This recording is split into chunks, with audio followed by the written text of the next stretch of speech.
burnt chessboard, a whisper from a sealed letter, and the quiet rebellion of a mind pushed too far. This is a mystery, where every move was calculated, yet the truth still managed to hide in plain sight. Secrets smouldered beneath polished words, and sacrifices were made not on battlefields, but in drawing rooms. Before we begin, I'd love to know, where in the world are you listening from, and what time is it for you right now? Let me know in the comments below. The mystery begins now. It was upon a damp and grey morning in the early days of January, during a year whose precise number I shall omit, that I found my friend Sherlock Holmes in one of his least communicative moods. The fire in our sitting room at Baker Street burned low, and the fog clung thick against the window panes, making the gaslight within seem both necessary and inadequate. Holmes lay stretched upon the sofa, his long fingers steepled beneath his chin, his sharp eyes fixed on the ceiling with a mixture of contempt and boredom that only a mind such as his could sustain without collapse. At length, he rose without a word, crossed to the corner, and drew his violin from its case as a man might draw a sword before battle, not with joy, but with grim necessity. The plaintive notes he extracted from the strings seemed less a melody than a complaint against the dullness of existence. It was at that very moment, as the final note hung in the air like a question without answer, that a sharp ring echoed from the bell downstairs. Holmes paused mid-bow and looked toward the door. "At last," he murmured, "something other than the fog to examine." The door opened moments later to reveal a man of late age, stooped and breathless, with a face both pale and determined. He carried under one arm a parcel wrapped in oilskin, the corners of which betrayed the dark smudge of soot. His gloved hand trembled slightly as he removed his hat, revealing a halo of thin white hair, flattened by moisture. "You are Mr. Sherlock Holmes?" he asked, with a voice that had once held authority, now frayed by worry. "I am," Holmes replied, motioning to the chair, "and I see you come bearing something of more than sentimental value." Before the man could reply, Holmes had already fixed him with that hawk-like gaze which reduced many a confident gentleman to silence. "You have been writing," Holmes observed calmly. "Ink beneath the right thumbnail, and your back. It holds the set of a chess player, one who studies endgames more than openings." The man blinked, momentarily unsettled. "Indeed," he said, almost involuntarily. "I was once known for my analysis." Holmes gave a faint nod. "And now, I suspect, for something far less abstract. But let us not delay your burden. That parcel, it reeks of fire and unfinished calculations." With fingers that barely obeyed him, the visitor unwrapped the oilskin to reveal what was unmistakably a chessboard, its wooden frame blackened along the edges, several squares scorched and warped. The rank and file had been obliterated on one half, as if a fire had taken offence at a particular combination of moves. Holmes leaned forward, his eyes narrowing. "Fascinating," he whispered. "A resignation in smoke." The man swallowed. I had no one else to turn to, Mr. Holmes." The smell of burnt varnish filled the room, and I felt inexplicably that the game this board once held had never truly ended. Holmes straightened at last and gestured toward the hearth. "Place it there, if you please. Let it warm again beside honest flame." Then, turning to me, he offered a glance that I'd come to recognize well, the gleam that signaled the scent of a mystery, freshly uncovered and utterly irresistible. "You'll want to keep your notebook handy, Watson," he said dryly. "I believe this may prove a study not in opening gambits, but in final sacrifices." The old man sat, his eyes glistening, and Holmes steepled his fingers once more. "Now, sir," he said, "you may begin your confession." The man who's now sat before us introduced himself with the careful precision of one long accustomed to being misquoted. "My name," he began, "is Archibald Fortescue. You may have encountered my analyses in the London Chess Quarterly." Holmes gave a slight nod. I had no doubt he had. Fortescue's voice was clipped and deliberate, each word chosen as if it carried the weight of a rook on the back rank. His fingers, still tremulous, bore the unmistakable stains of ink and something darker, char. I noticed, too, as Holmes surely had, the callous tips of his right hand, the flattened pads of a man well acquainted with paper, pen, and contemplative silence. "I come," he continued, "because I fear I am outmatched." Holmes leaned forward slightly, his eyes unreadable. "Outmatched in chess, sir, or in life?"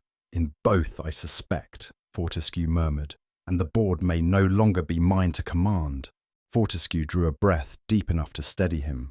"My household is modest, reduced in recent years to myself and one other, my granddaughter Lydia, 17, precocious, capable of quoting Nimzovich but with no patience for correspondence chess." A faint twitch of amusement passed Holmes' face, gone in an instant. "She was the only companion of my retirement in Alderbrook, a quiet village in Berkshire. We led a routine life. Books, lectures by post, the occasional match through the newspapers. Until a fortnight ago," he paused, "there was a disagreement. She had taken up acquaintance with a young man, an amateur violinist of questionable prospects and, to my mind, worse judgment." His hands knotted together. There were words exchanged. I forbade further contact. Lydia, in turn, retreated to her room in silence. Fortescue's voice trembled not with grief, but fury barely masked. That night she vanished. No note, no farewell. Only a faint scent of varnish and the scorched ruin of the board we had left unfinished. Holmes interjected quietly. The quarrel ended without conclusion. Fortescue met his gaze. "The game ended without conclusion, Mr. Holmes. The quarrel ended with silence." "I found the board," Fortescue continued, "the next morning, smouldering in the hearth of the drawing-room. The left flank had burned entirely. The Black Bishop Square charred nearly through.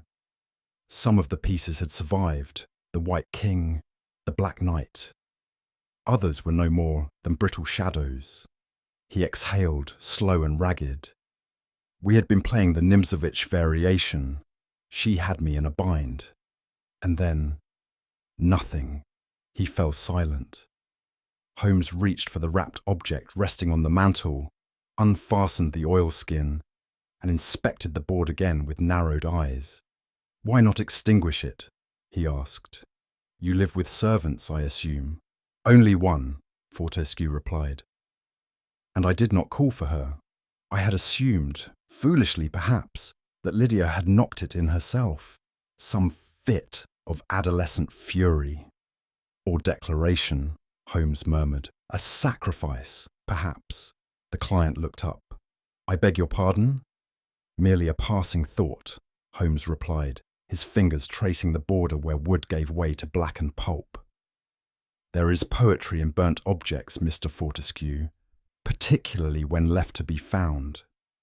Tell me, what did the final position suggest before the flames arrived?" Fortescue frowned. "Check, but not mate." Holmes said nothing, but I caught the faintest twitch of his eyebrow. "You informed the local constabulary?" I asked, though I already suspected the answer. Fortescue's lip curled ever so slightly. "No," he replied. "They would ask questions I cannot afford to answer." "Because of the suitor?" Holmes inquired. "Because of her parentage," Fortescue answered stiffly. "Lydia is not entirely of my bloodline. She was taken in at infancy, the result of an indiscretion on my late son's part, the details of which are not public and ought never to be." "And the mother?" "Gone. A Romani girl of unusual musicality and regrettable reputation. She died before the child was born." "And you feared," Holmes continued softly, "that any formal inquiry would dig up the grave you so carefully resealed?" "Precisely." Fortescue sat back, looking older now. "I gave Lydia my name, my house, my books, but not my blood. And perhaps she sensed that. I do not believe she ran away willingly, Mr. Holmes. She would never burn the board. Not unless someone had frightened her, or worse." A board is not merely wood, Holmes said, more to himself than to us. It is ritual. If one burns it, one makes a statement. The question is, was the statement hers or someone else's?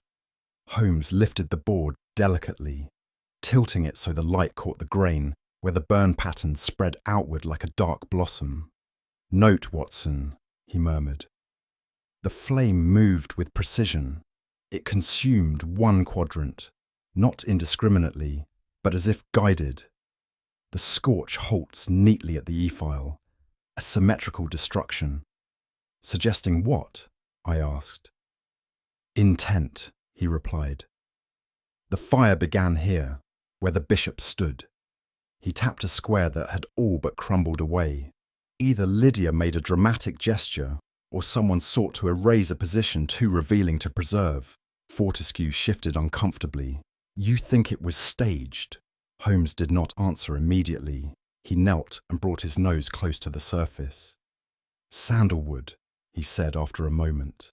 There was a matchbox in the room. On the mantel, Fortescue confirmed. I used them to light my pipe. Curious, Holmes mused. These burns suggest the use of an accelerant, however faint, one that reacts with lacquered varnish. A natural fire would have danced. This one walked. He rose, his expression unreadable. Mr. Fortescue, either someone in your household knows a great deal about endings, or they wish to feign knowledge they do not possess. Which do you believe? I believe, Holmes said quietly. The bishop died deliberately. There followed a silence of such gravity that I dared not interrupt it. Holmes paced once about the room, then returned to the hearth with eyes half-lidded in thought. He watched the embers rise and fall as though they might spell something yet unsaid. You say Lydia vanished the night of your argument? Yes. Yet no servant heard her leave. No. No prints on the frost. None we could find. And you told no one in the village. I sent a telegram to her music tutor. Nothing more. Holmes turned. You speak as one aggrieved, Mr. Fortescue, but not once have you asked if she is safe, only that she is gone. A faint flush crossed the old man's cheek. You presume much, and you conceal more, Holmes said calmly. But it is not concealment that concerns me. It is omission, and omissions, Watson, are far more deliberate. I scribbled that last sentence in my notebook at once. When Fortescue had departed, leaving the chessboard behind like a confession still smouldering, I turned to Holmes. You think the girl encoded something in the match? Not encoded, he said, peering once more at the board. Communicated. The move pattern is an echo of the bishop's sacrifice, a classic motif wherein a weaker piece invites destruction to compel a stronger one into mistake. So the game was a message? I asked. Holmes smiled faintly. A silent argument between two brilliant minds, Watson. One fled, the other ignited the pieces. He tapped the scorched wood. Now let us see who was really playing. It was 2 days later, beneath the persistent veil of January mist, that Holmes and I found ourselves jostling along the branch line to Berkshire, dressed rather more plainly than was our habit. At Holmes's insistence, we travelled under the pretence of being Mr. Percy Collins and his assistant, prospective buyers of minor country estates, said to be seeking a modest holding with some character and tolerable drainage. I had long since ceased questioning the roles Holmes required of me. He entered each new disguise as a dramatist might a part, total and tireless in commitment, though never so enthused as when an intellectual knot lay beneath the mask. Alderbrook proved to be one of those sleepy English villages that seem suspended in time, where every doorstep bears generations of the same surname, and each passing cart brings both gossip and cabbage. Holmes observed it all with the detachment of a botanist examining unfamiliar weeds. Charming, is it not? He remarked as we stepped from the hired trap. And yet I suspect, Watson, that beneath this mulch of propriety and baked bread lies a root of something distinctly poisonous. I asked what he meant. Only, he said with a smile, that the quietest boards conceal the strangest games. The Fortescue estate stood slightly apart from the rest of the village, a manor of considerable age and evident neglect. Though ivy clung faithfully to its face, the windows bore streaks of condensation, and several shutters hung crookedly as though their own loyalty had waned. We were received by a butler of indefinite years and no expression, who admitted us wordlessly and left us in a high-ceilinged parlour that seemed to echo more than sound. Holmes walked the rooms with the slow, deliberate motion of one mentally sketching the angles of the space. "Too many doors locked from the inside," he murmured, "and no sign of dust where one would expect it. On the unused piano, for instance." I looked around and saw what he meant. The furniture was well made but mismatched, the tapestries sun-faded in patches suggestive of hasty removals. "Does this seem lived into you, Watson?" he asked, "or merely arranged to seem so?" Before I could reply, he stopped before the cold hearth and knelt slightly. Soot, but of a different texture than the one in Baker Street.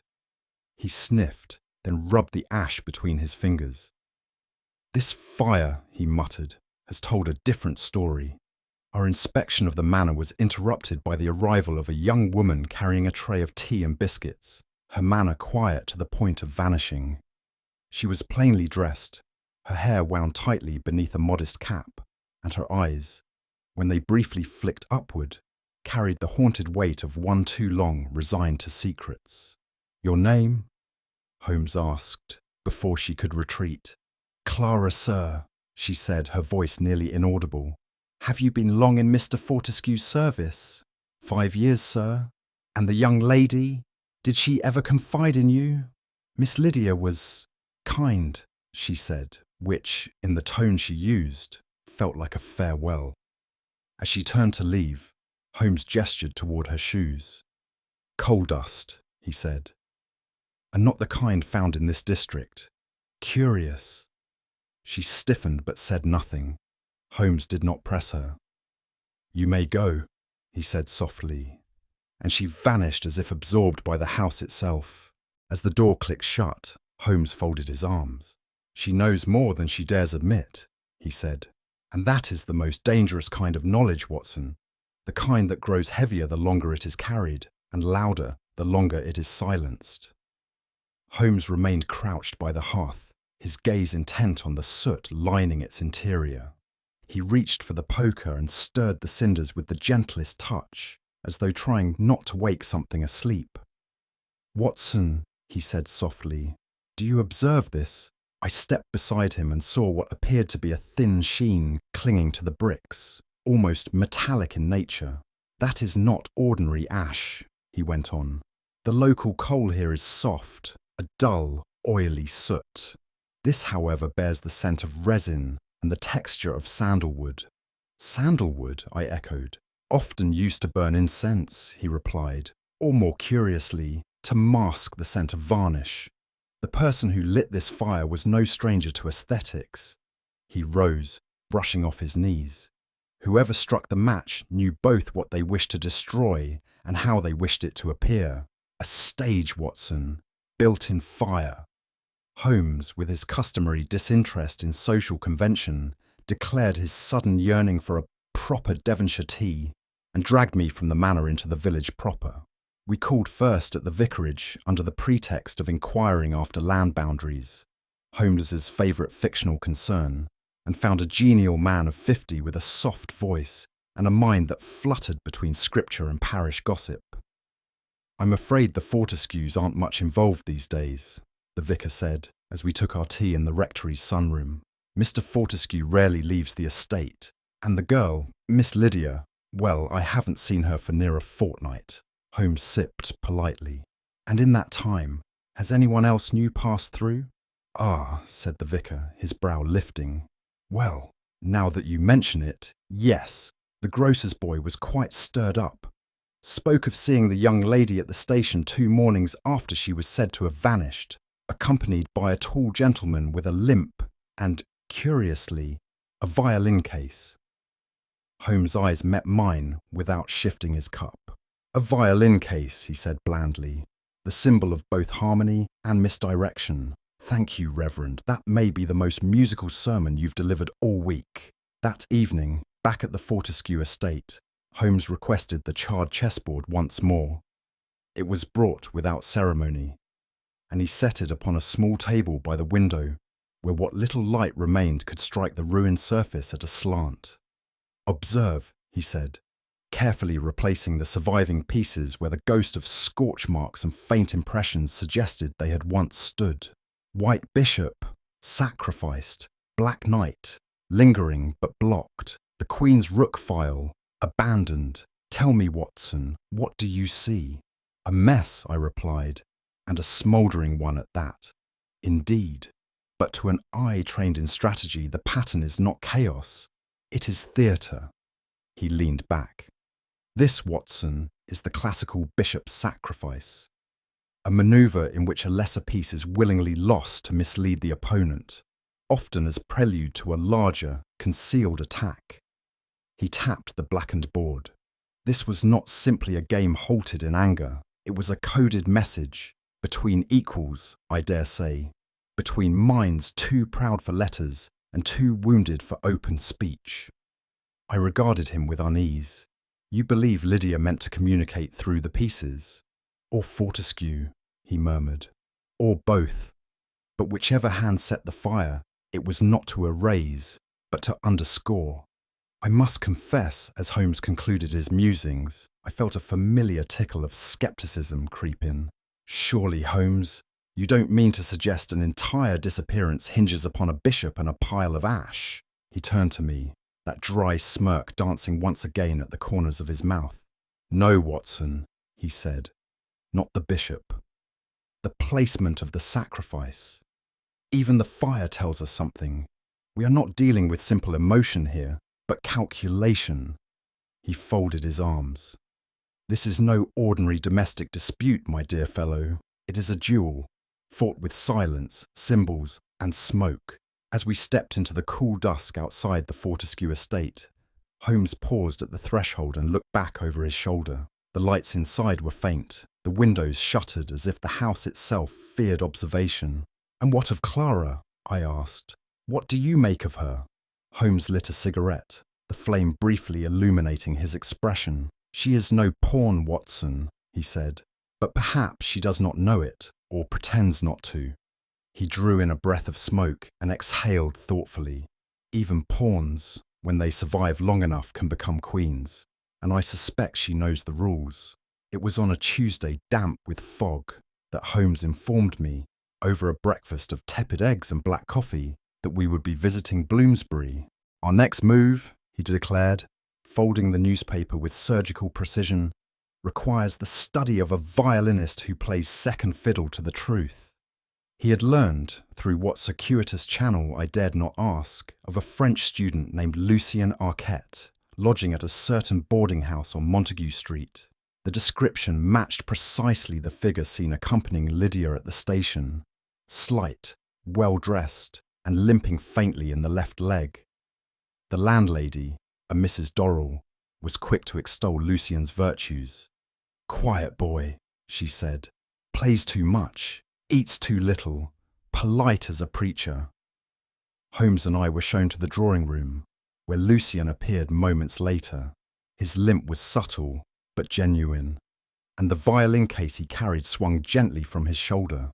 He regarded us with bright, curious eyes and offered a deferential nod. I am Lucien Arquette, he said, his accent tinged with Normandy. May I ask why I'm honoured with such visitors? Holmes smiled thinly. We've come to discuss a game of chess, Mr. Arquette, one with no checkmate. Lucien raised his eyebrows. I'm afraid you have mistaken me. I do not play chess. Music is my only game. Holmes examined him with the expression of a zoologist regarding a snake that insists it is a shoelace. I see, Holmes said quietly. And do you also claim not to know Miss Lydia Fortescue? Lucien hesitated, his fingers adjusting the strap of his violin case. I have heard the name. From the newspaper, of course. Of course, Holmes echoed. But you have never met her, walked with her, escorted her to a train bound for destinations unknown? Lucien's voice was smooth. I think you are mistaking me for someone else, monsieur. Holmes gave no outward sign of dissatisfaction. He merely turned, as if admiring the parlour's dingy wallpaper. The human voice, he mused, is a curious instrument, Mr. Arquette. When it lies, it rises half a tone higher. The French, however, lie flatly. Yours, I note, plays in falsetto. Lucien offered a polite, if wary, smile. You accuse me without evidence. I observe, Holmes replied, without emotion.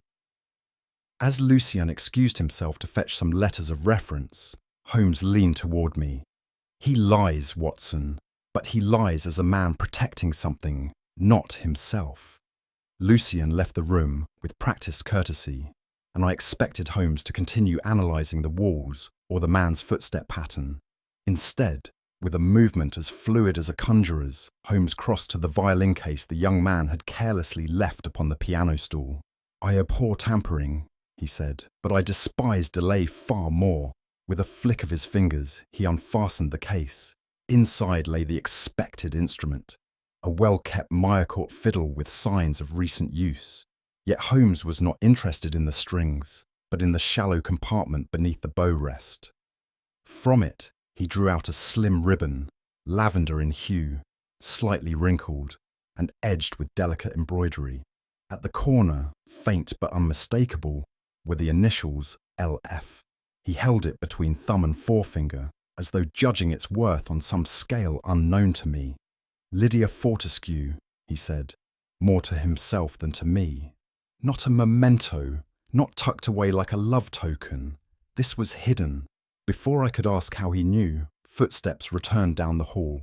Holmes replaced the ribbon without haste, latched the case, and returned to his former place by the fireplace.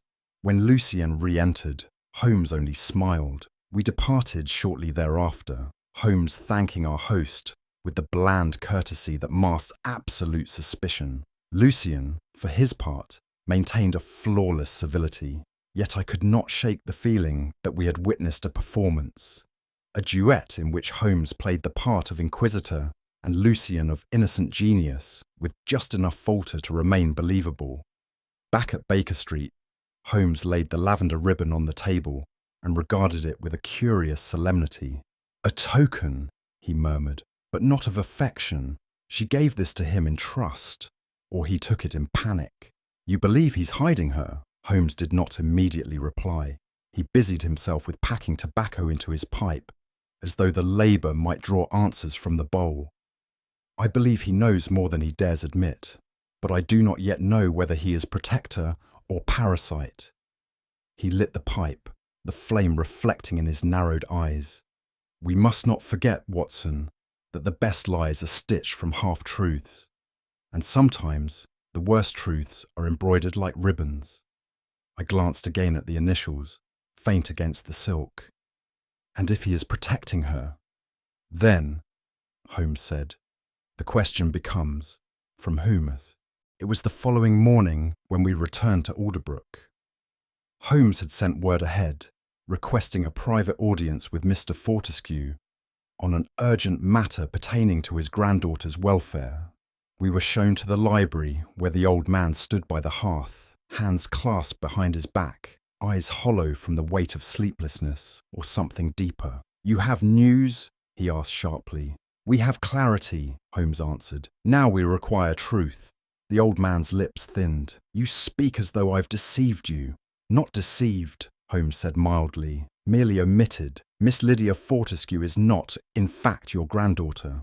There was a long silence. Fortescue turned his back to us and stared into the cold grate. When he finally spoke, his voice was brittle. She is the child of my son Frederick and a woman named Annika Romani, a violinist of considerable talent and no social standing. They eloped. She died giving birth. The child was left on my doorstep with a note. You took her in, I said. I took her in to contain the damage, he snapped. I buried her parentage, raised her as my own. But blood, gentlemen, blood is insistent. She has her mother's fire and none of my son's caution." Holmes said nothing at first, then softly, "And you punished her for not being your pawn." The confession, though quietly delivered, seemed to shake the very timbers of that old house. It revealed not merely a fact withheld, but an entire philosophy exposed. Fortescue did not deny the truth, nor did he show shame. Only irritation, like a man dismayed that a clever deception had been unravelled too soon. "I gave her everything," he said bitterly. "Books, tutors, refinement. She had a place in this world, one she could never have earned." "And yet," Holmes remarked, "she chose a fiddler." "She chose rebellion," Fortescue snapped.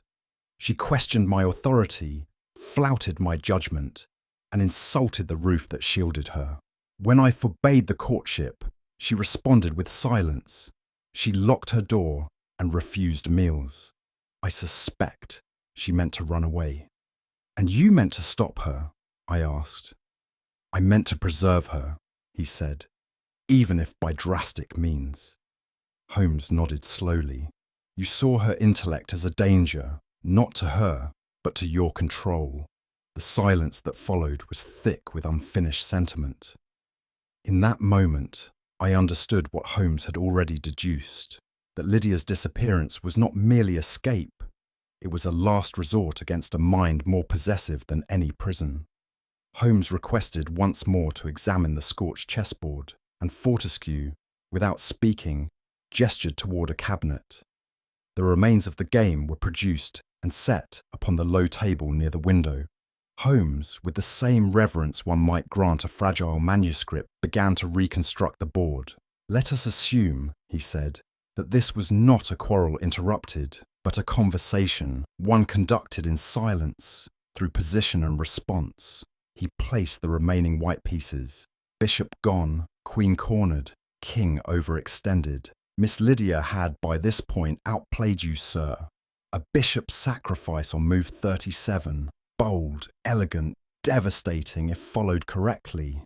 "She caught me in a fork," Fortescue muttered. Holmes nodded. "And then, on the next move, you stopped. No resignation, no continuation. The board disappears, and days later it is found in the fire."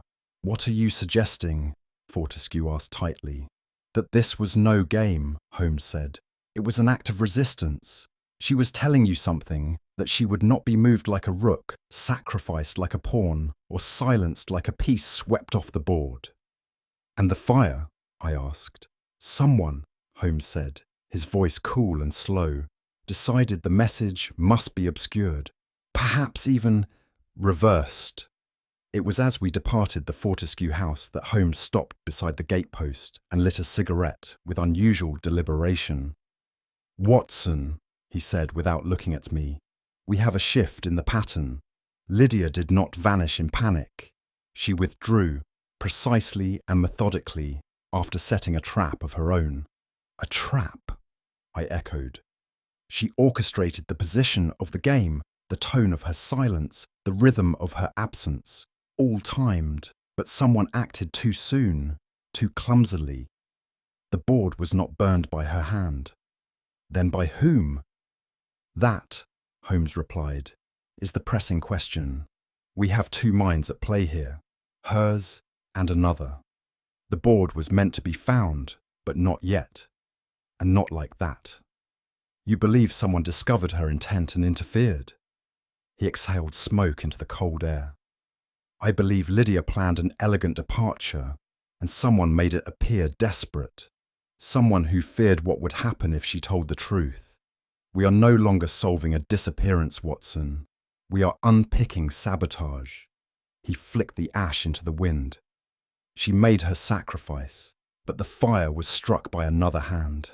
As the dusk fell and the path turned muddy beneath our boots, Holmes grew uncharacteristically quiet. I asked what lingered in his thoughts, and he answered only after some time. "She played her last move too early, Watson." "You mean Lydia?" "Yes. She revealed her understanding of the board. She underestimated, perhaps, how desperate the other player was to remain in control. And you believe this other player changed the terms of the game? Precisely. By burning the board, they hoped to destroy the record of her victory. But like all poor tacticians, they failed to account for what the smoke could still reveal. He gestured upward. The soot, the angle of the scorch, the missing bishop. Lydia's fingerprints are in the arrangement. But the match was lit by someone who feared she might win. Fortescue? Holmes paused. He fears irrelevance, but I'm not yet convinced he is the one who intervened. Then who? Holmes turned, and in the failing light his expression hardened. The one who remains silent, who knows the coal is not local, who walks softly and listens harder than she speaks. Clara? Holmes nodded once. It's time, Watson, to follow the smoke back to the match. It was in the quiet solemnity of a Baker Street morning, with Holmes sorting his correspondence by weight rather than sender, that he announced his intention to write a letter not of his own authorship. She would never compose it, he remarked, but the words must carry her shape. He was, of course, referring to Lydia Fortescue. I watched as Holmes dipped his pen and wrote in a hand I had never seen him use before, slightly slanted, with a restrained elegance that bore the subtle defiance of a 17-year-old girl.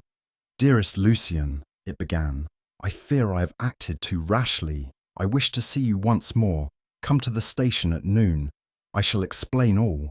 You intend to send this to Arquette? I asked. Not quite, Holmes replied. It will be left where it might be seen. Folded carelessly. A page torn hastily from a notebook. Too obvious for a spy. Too messy for a forgery. Perfect for a girl in love. And what do you hope it will achieve? Nothing, said Holmes, sealing the letter, except betrayal. If someone intercepts it, we shall know. And if the wrong person comes to the meeting, he looked up, that sharp flicker in his eye, then we will know everything. That afternoon found us loitering beneath the iron ribs of Euston Station, cloaked by crowd and shadow, watching the corner where the letter had been left. A public bench beneath the departure board, nestled between unread newspapers and forgotten gloves. Holmes was silent, his gaze resting not on the paper, but on the passing boots. Observe, Watson, he murmured. How rarely people stoop to touch what lies in plain sight. For nearly an hour, the note remained undisturbed. Then, precisely at 2:15, a figure approached, tall, veiled, gloved. The walk was not hurried but purposeful, like someone retracing a route well known. The figure sat, reached with a hand, clothed in pale kid leather, and with practiced motion slipped the note beneath a folded scarf. Not Arquette, I said.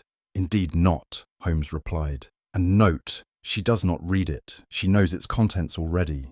As the figure rose and made her way toward the cab stand, Holmes gave me a look I recognized well. Follow her, I whispered. Holmes did not nod.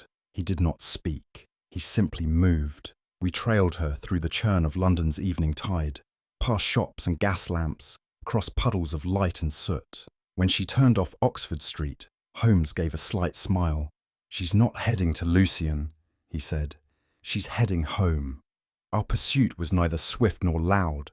Holmes walked as though he belonged to the fog, part shadow, part rumour. The figure before us, still veiled, did not once look back. Her posture betrayed the absence of fear, but not the absence of calculation. It was only as we passed into a quieter quarter of Kensington that Holmes tugged gently at my sleeve. We have seen enough, he said, but surely we must follow her in. She is going nowhere, he said. She has already arrived. That building ahead, note the half-painted lintel and the mismatched stone. A converted artist's loft, number 47, rent paid in coin, not contract. The perfect place for a girl to vanish. Then she's been hiding Lydia all along? Holmes offered no answer. Instead, he stepped forward, quick as thought, and vanished around the corner of the building. I followed, my boots quieter than they've ever been in my life. Moments later, Holmes reappeared, his face unreadable.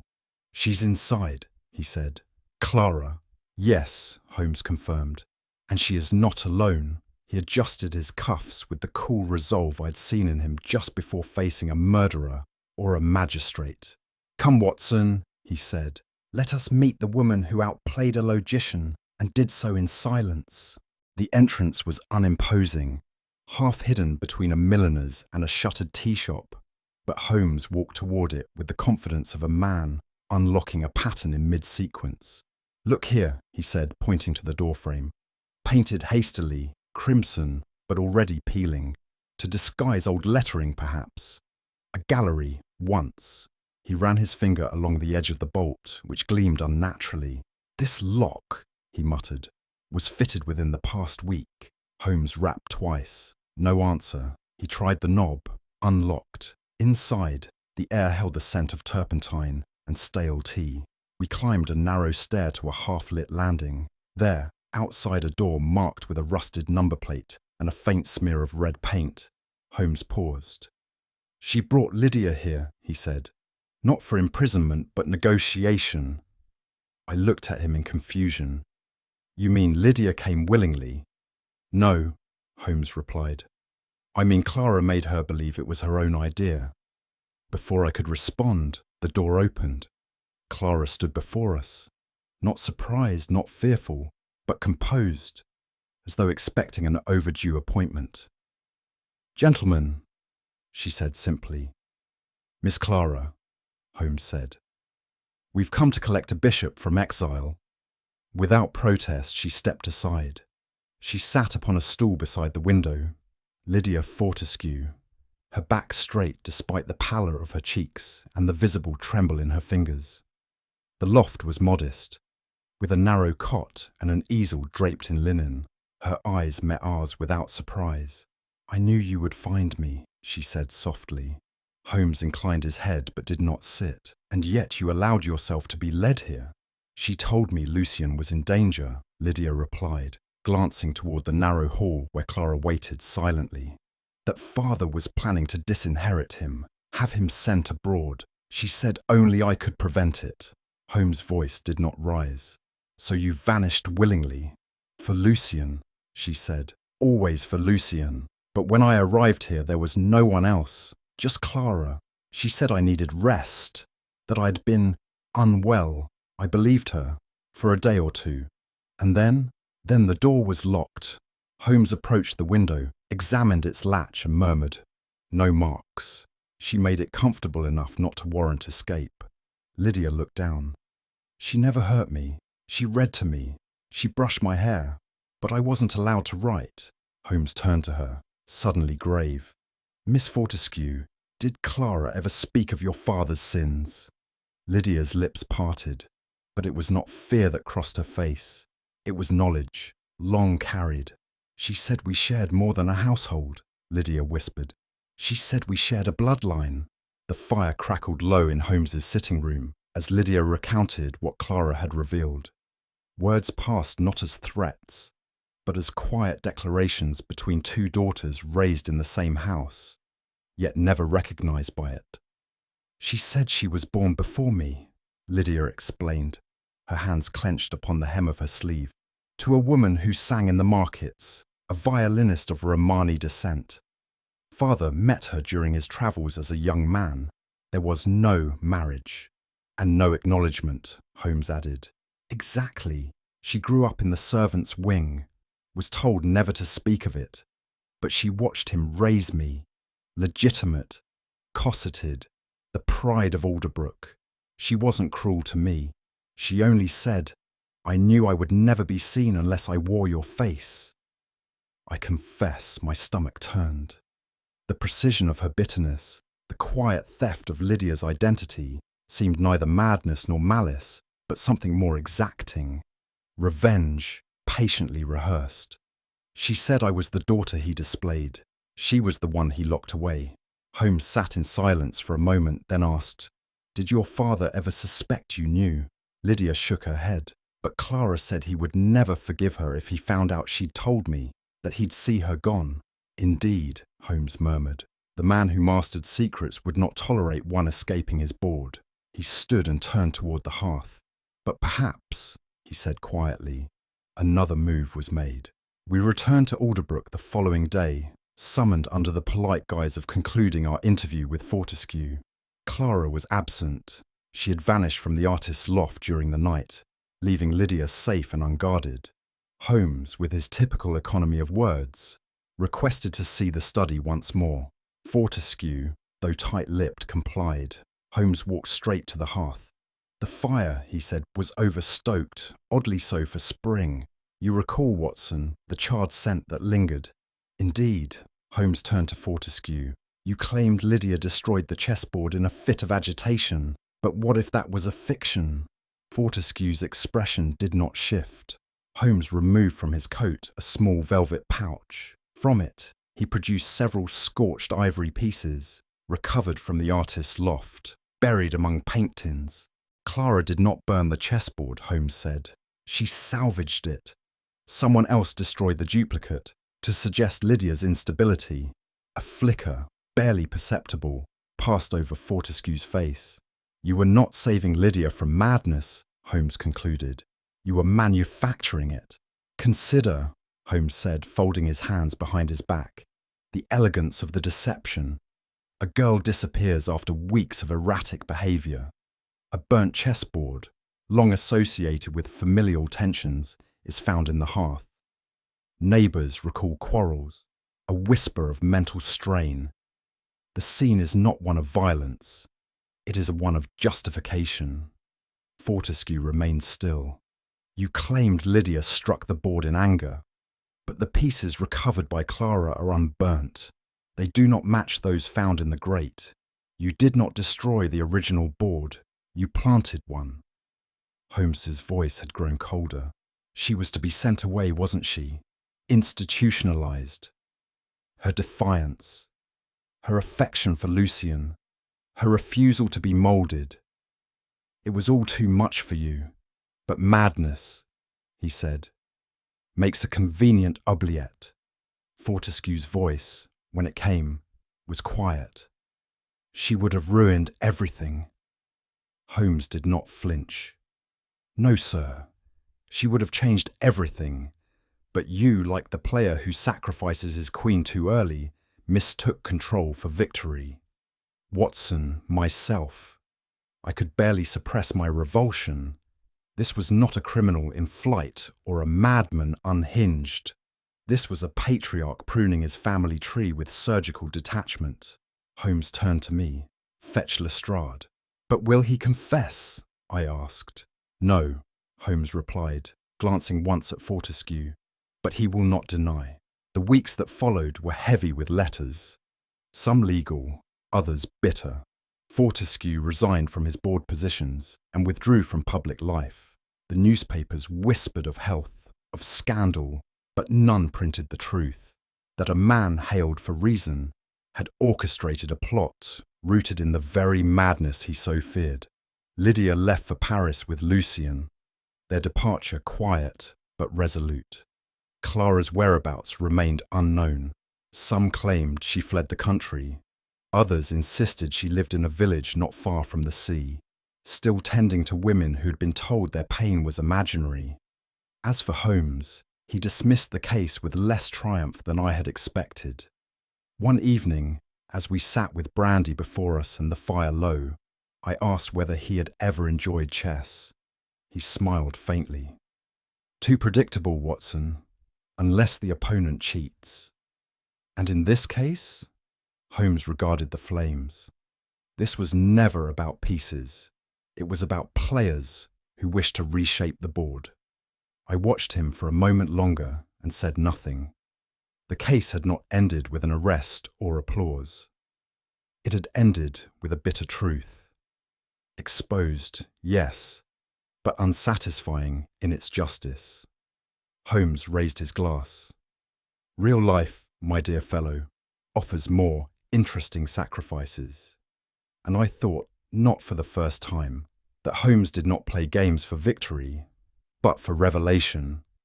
It was well past midnight when we returned to Baker Street, the gas lamps of Marylebone flickering low and the streets hushed beneath the veil of early spring fog. Holmes removed his overcoat with a studied indifference, as though the unravelling of a months-long deception was no more troublesome than deciphering a telegram. He settled into his usual chair before the hearth, steepling his fingers beneath his chin. The violin in its case remained untouched upon the sideboard, as if even melody must wait until every fragment of logic had been filed and shelved. I confess I was more restless. The case had worn upon my nerves, not for lack of progress, but for the bitterness it unearthed. To see family reduced to stratagems, affection twisted into leverage, it had left me queasy. And Holmes, as ever, had refused to share the full breadth of his deductions until all actors had exited the stage. "You might at least offer the whole picture now," I said. "You've all but broken the man." Holmes glanced at me, eyes bright in the firelight. "On the contrary, Watson," he murmured. "I merely exposed the pattern. The game he had already lost." "You remember the bishop's sacrifice," Holmes began, his tone reflective. "The curious manoeuvre Lydia recalled in her father's game." "Of course," I said. "The move that unsettled her. Unorthodox, you said." "Precisely. The bishop, taken to protect a weaker pawn. She believed it signified madness, some crack in her father's order. In truth, it was symbolic. Fortescue had no intention of protecting his pawn. He sacrificed it to clear his board." I frowned. "You mean Lydia?" Holmes nodded. "She was the queen, dangerous if left ungoverned. Fortescue preferred the symmetry of his own design, but to remove her openly would have drawn questions. So he created a narrative, one wherein she unravelled, struck out irrationally, destroyed the family relic in a storm of emotion." "And the bishop?" "Clara," Holmes replied. "The illegitimate, the unspoken. In Fortescue's eyes, she was always a piece to be spent. He never predicted she would act with such autonomy." I leaned forward. "Then she turned the game against him?" "Unwittingly.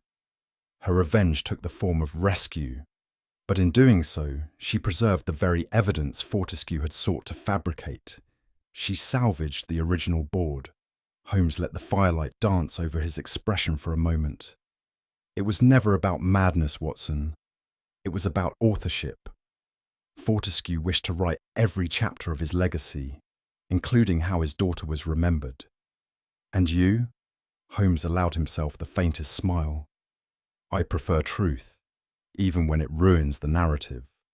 "You were puzzled, I recall, by the manner in which I traced Clara from the station," Holmes continued, rising briefly to refill his cup before resuming his place. "I admit," I said, "I thought it luck." He raised an eyebrow. "Watson, you wound me." With a half smile, he explained. "It was her shoes, or rather, what clung to them. I observed, as she exited the platform, that the soles bore traces of a very specific grit. Black, with flecks of pale grey. Not common soot, but powdered charcoal mixed with gypsum." "Art supplies," I murmured. "Indeed. More precisely, the charcoal used by painters of a particular school. Spanish Impressionists, oddly enough, whose materials are rare in England. They burn cleaner, but their remnants are lighter and cling." "And you'd seen that before?" "On a previous visit to Kensington, yes. The loft bore such marks near the easel, and more importantly, beside the cot. Clara's gait, measured yet hurried, left impressions in the studio. The residue had not yet worn off by the time she arrived at Euston." He sipped his tea, then added, "In following her footsteps, I was merely following the dust of deception. But as always, the truth tends to leave its trail. One only needs the right light to see it." I could not help but marvel once again at Holmes's capacity for synthesis. While I was blinking at shadows, he had already weighed the dust beneath them. "Lastly," Holmes said, "we come to the board itself." "The scorched one?" I asked. "Quite so. You recall its position in the grate. Half consumed, but oddly singed only on one quadrant." I nodded. A curious thing, Watson. For an object thrown in haste by an enraged hand, one would expect chaos, uneven charring, signs of breakage. But this board was placed, not flung. Aligned at a diagonal, left side high, and only the lower right bore the brunt of the flames. You're suggesting it was intentional? I am stating it, rather, he replied. But more to the point, it was placed by a right-handed man. I stared at him. What does that tell you? Lydia, as you know, is left-handed. She signs her letters so. Her handwriting slants distinctly, and she favours her left when pouring tea. Such a woman would have tossed the board differently. If she had placed it, the char would have formed opposite. I sat back, the pieces falling neatly into place. So Fortescue arranged the tableau himself, burned the spare board, told the tale of Lydia's outburst. Precisely, Holmes said. It was theatre, and like all theatre, it requires belief more than proof. But why take such pains? Holmes exhaled, his voice lower now. Because even tyrants fear doubt. He sought not merely to silence Lydia, but to ensure no one would ever listen should she speak. The fire crackled softly behind him. Outside, the fog still clung to the streets, but inside, the pattern had been made plain. It was never about madness, Holmes repeated, his gaze unfixed, as though speaking to the shadows gathered in the corners of the room, nor justice, nor even legacy in the sentimental sense. Fortescue's true obsession, Watson, was control, of perception, of narrative, of lineage. I stirred uneasily. And Lydia, his own daughter.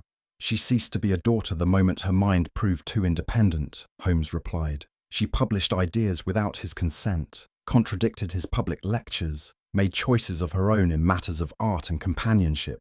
For a man such as Fortescue, this was an insubordination he could not abide. So he plotted her ruin. With precision, he manufactured the theatre of her instability, the burned chessboard, the half-filled diary, the planted hallucinations. It was a design not to destroy, but to reframe. If she were mad, then her will could be challenged, her writings discredited, her inheritance, perhaps, reassigned. I shook my head, appalled. All to preserve his name. Holmes nodded once. A name built not on affection, but on authorship. The ultimate irony is that Lydia, by resisting, became the very character he feared, uncontrollable. Thus, he sought to reduce her to a cautionary tale, a footnote to his own. I looked again at the scorched bishop on the mantel. He played her as a piece. Yes, Holmes said softly, but the board was never his to own. And Clara? I asked, unwilling to let her slip quietly into the margins. Holmes's lip twitched faintly. A fascinating study in resentment.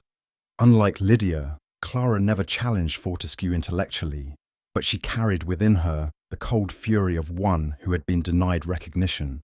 Her birth, her bloodline, her share. She wasn't mad, I said. Not at all, merely clever. Clever enough to wait until the performance began, and then find her place in the wings. She allowed Fortescue's drama to unfold, allowed Lydia to be cast as the madwoman, and then, with strategic timing, stepped into the light, by extracting a promise of inheritance. Indeed, under the guise of reconciliation, a long-lost daughter offering aid to an aging father, what nobler image could one present to the solicitors, especially when the legitimate heir was being gently shepherded toward permanent care? And when that failed? Holmes leaned forward. She pivoted. She aligned herself with Lucien, not out of affection, but utility. She believed the two would wed, that the estate would flow regardless through union. Did she set the fire? He shook his head. No, but she did not try to prevent it. In her mind, every ash that settled on the floor was a burn mark on a legacy that had excluded her. And Lydia? She remains the only one who acted without selfish aim, Holmes said. And so, naturally, She suffered the most. I swallowed dryly. In this drama, it seemed, no player wore white gloves. And the Frenchman? I ventured, for I could not square the gentle-eyed Lucien with the rest of the machinations Holmes had laid bare. Ah, the faithful knight, Holmes said with a tone of rare softness. Lucien Durand, musician, dreamer, inconveniently honest. He was no tactician, no conspirator. He blundered into the theatre with roses and sonatas and found himself ankle-deep in schemes far beyond his temperament. He truly loved her. Holmes nodded.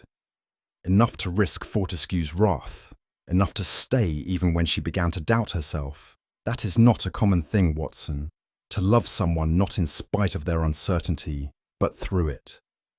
I considered that quietly. So his part was innocent. Innocent, but not idle, Holmes said. He was the one who delayed the solicitor's visit, the one who insisted Lydia have a second medical opinion, the one who found Clara's papers and gave them, without fully understanding, to the lawyer who contacted me. I was silent for a time. Then he was the knight after all. Holmes nodded. A foolish one, perhaps, but in a board full of pawns and bishops wielded as tools, a knight who moves in odd patterns may be the one piece that breaks the line. We sat for a long time after Holmes concluded his explanation, the fire crackling in low rhythm against the silence.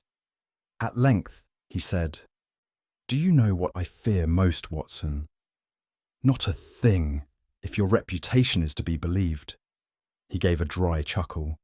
"No, what I respect most then, it is not the blade, nor the pistol, nor even the cunning of a practised criminal. It is the mind, twisted not by cruelty, but by vanity. Fortescue was no lunatic. He was a man who believed too fervently in his own infallibility. A scholar corrupted." Holmes tapped the edge of his cup. "A mind that seeks only to preserve its image can justify any cruelty. That is the true danger, not rage, nor revenge, but reason in service of ego." I shivered. "And you?" "I?" He gave a wry smile. "I play no games, Watson. I read them." And with that, he fell silent again, his eyes retreating into some inner chamber where patterns were always clearer, always colder. The fire burned lower, and somewhere in the back of my mind, I wondered how many men we would encounter in our time, whose intellect, once noble, had become the sharpest blade against those closest to them. I have often marvelled at Holmes's capacity for clarity where emotion clouds judgment, but never more so than in the case of the burnt bishop. To the untrained eye, it was merely an ornament, singed wood and ash, but to Holmes, it was evidence, metaphor, and confession. It spoke not only of who had acted, but why. And that distinction, I have come to learn, is the difference between solving a crime and understanding a tragedy. Clara vanished from London within a fortnight.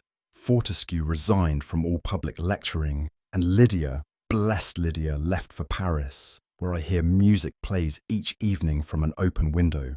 As for Holmes, he returned the bishop to our mantle, charred side forward. "It reminds me," he said once, "that every strategy has its cost, even the silent ones. And though I never learnt to play chess well, I now understand that sometimes it is the smallest fall that alters the entire board." It was on a drizzly Tuesday morning in early March that I received a letter from Paris, its seal unfamiliar but the handwriting instantly recognisable. Lydia Fortescue, or rather Lydia Durand, as she now signed herself, wrote in a hand both strong and light.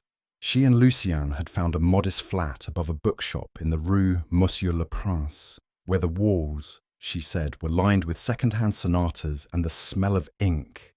Holmes read the letter in silence beside me, his expression unreadable as ever. "They teach music to schoolchildren during the day," I murmured aloud, "and play duets in the evening."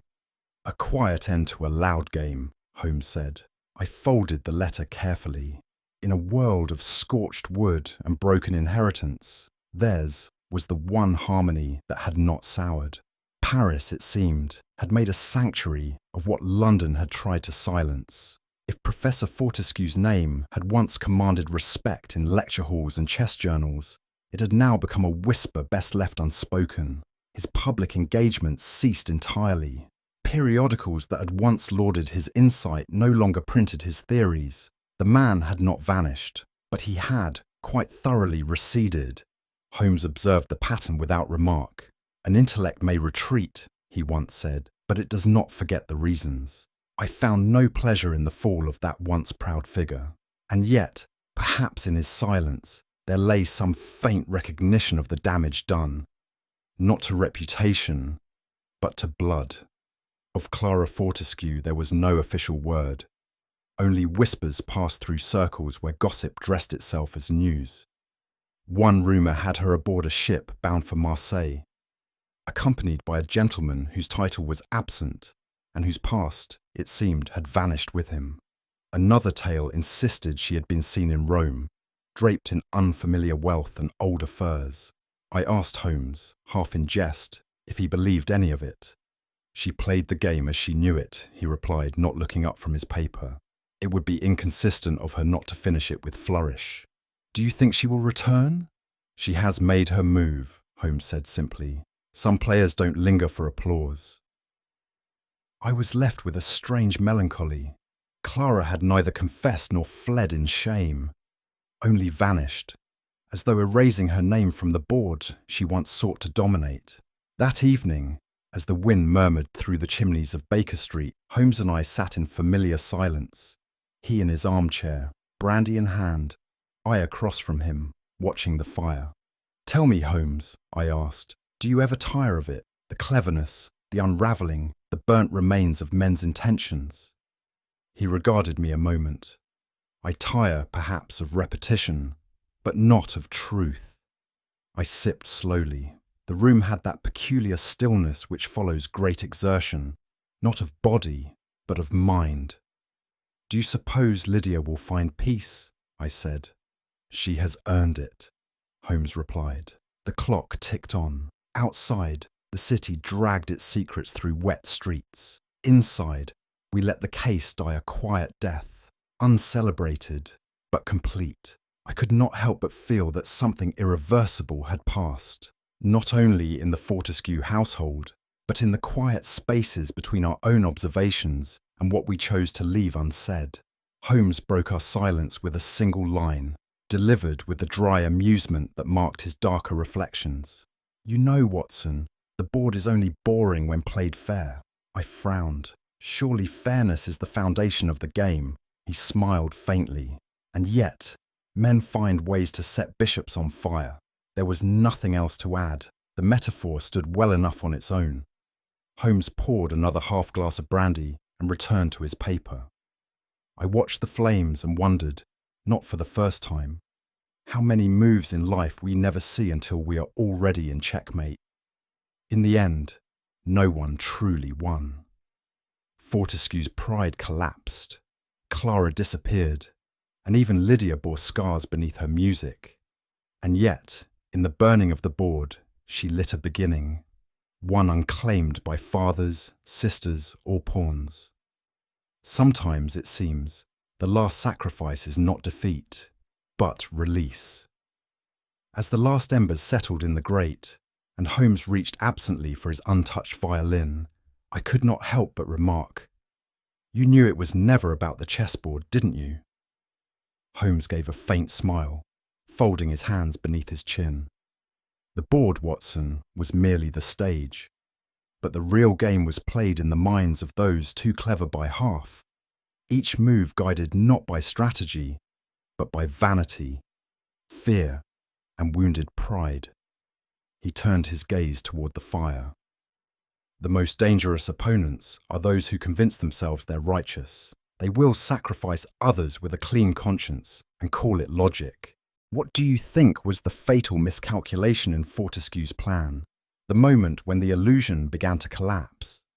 Share your thoughts in the comments. I read every one. If you enjoyed this case, be sure to subscribe for more Sherlock Holmes mysteries and pass it along to any friend who enjoys the quiet thrill of deduction. Until next time, The game is afoot.